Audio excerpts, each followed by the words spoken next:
සුබ දවසක් ඔයාට මේ වීඩියෝ එකෙන් පෙන්වන්නේ ලේසියෙන්ම කොහොමද සර්කල් ප්‍රේම් එකක් හදාගන්නේ කියලා. මුලින්ම අපිට අවශ්‍ය ෆොටෝ එක ෆොටෝෂොප් එකට මේ විදියට ෆයිල් ගිහින් ඕපන් කරගමු.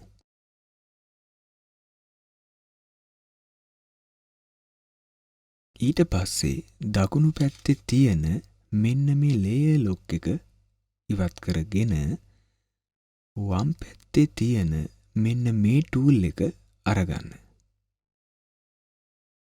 මේ ටූල් එකෙන් අපිට සර්කල් ප්‍රේම් එකට අවශ්‍ය කොටස මේ විදියට මාක් කරගන්න පුළුවන්.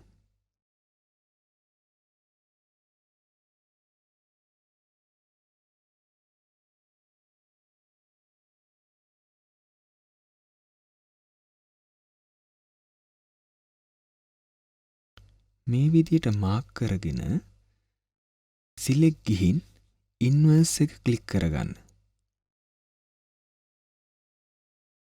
ඊට පස්සේ කීබෝඩ් එකේ බෑක් ස්පේස් එක ප්‍රෙස් කරන්න. එතකොට මේ විදියට බලා ගන්න පුළුවන්.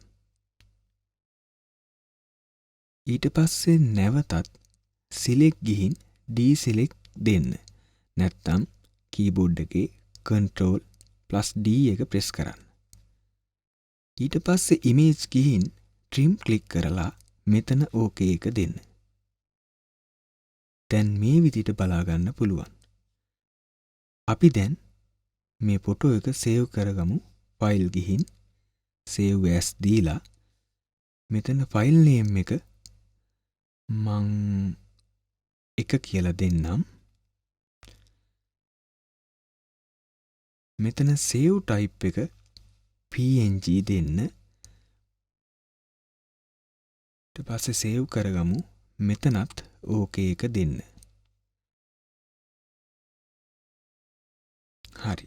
දැන් අපි බලමු save වුණ ෆොටෝ එක ඕපන් කරලා කොහොමද පෙන්වන්නේ කියලා.